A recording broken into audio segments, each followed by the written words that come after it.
There is no time. And this is one of the most troubling and most liberating thoughts. For a person lives as though time exists as something in itself, like a current in which they move, like a road along which they are carried, like an invisible river into which they were thrown from birth. But if we look more deeply, we never encounter time as a thing. We encounter memory, expectation, change, movement, aging, rhythm, the alternation of day and night, the beating of the heart. But time itself, where is it? It cannot be seen separately. It cannot be held in the hand. It cannot be stopped as an object. It cannot be pointed to. There it is. And then a strange thought arises. Perhaps time as an independent essence does not exist at all. Perhaps there is only the changing of being, and consciousness trying to bind that change into a line. That is, time may not be a thing in the world, but a way in which the mind holds together dissolution and movement. We say past, present, future. But the past no longer exists. The future does not yet exist. And the present cannot be held. At the very second you try to name it, it has already gone. It becomes almost a paradox. The past is no longer there. The future is not yet there. The present is ungraspable. So where, then, is time? And yet the human being is deeply subject to it. They fear being late. They fear old age. They fear death. They fear that they will not have enough time, as though time were a supreme force that devours everything. But perhaps what torments us is not time itself, but our way of experiencing finitude. Not time as such, but the impossibility of holding on to what is happening. Not the clock, but disappearance.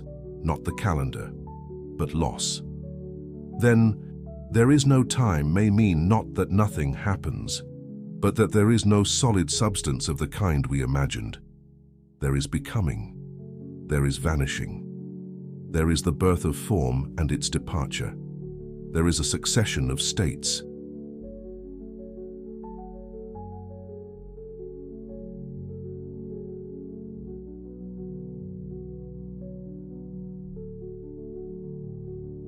A person almost always lives not in the present, but either in memory or in projection.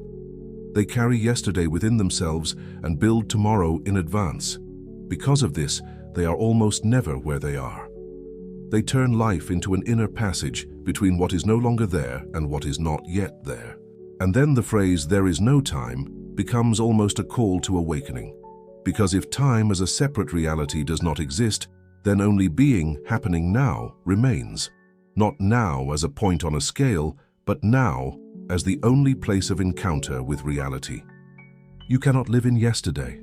You cannot love in tomorrow. You cannot breathe in the past or the future. Everything genuine always happens only in this immediate presence.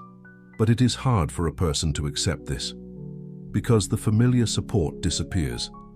If there is no time, then life cannot be postponed until later. The truth about yourself cannot be endlessly delayed. You cannot hide behind the idea, there will still be time.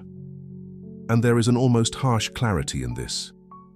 If there is no time, then one must not live later, but be now. Not someday become yourself, but begin to be yourself. Not someday love, but love. Not someday awaken, but see. Because later often turns out to be the subtlest form of escape. But there is another side to this. When a person is too bound to time, they begin to live in fear of diminishment. Every day becomes a loss for them. Every year, a threat. Every wrinkle proof of defeat. But if time does not exist as an absolute power, then aging is not a fall into time, but simply a change in the form of life. Then death is not necessarily the end of time for me, but the limit of the form in which I was given. This does not remove the tragedy, but it changes the gaze. Instead of horror before the calendar, a deeper question appears. What does it mean to be if nothing can be held? And perhaps the answer comes not from clocks, but from the depth of presence. When you truly are, time recedes. In love, it recedes. In contemplation, it recedes. In prayer, it recedes. In genuine pain, it also recedes. In every extreme experience, a person sometimes notices Minutes cease to be the main thing. Only the intensity of presence remains. This means that deeper than time, perhaps, there is something else, not duration, but the fullness of being. One may live a long life and not truly be in it, and one may live through a single moment with such depth that there is more reality in it than in years. Then the value of life is measured no longer by the amount of time, but by the degree of presence, and this overturns everything. Not how much there was, but how real it was. Not how long, but how deeply. Not, did I manage to do a lot, but was I alive in what I was given? Therefore the thought, there is no time, may be not a denial of the world, but a liberation from the hypnosis of clocks. There is not time, but being, unfolding and vanishing.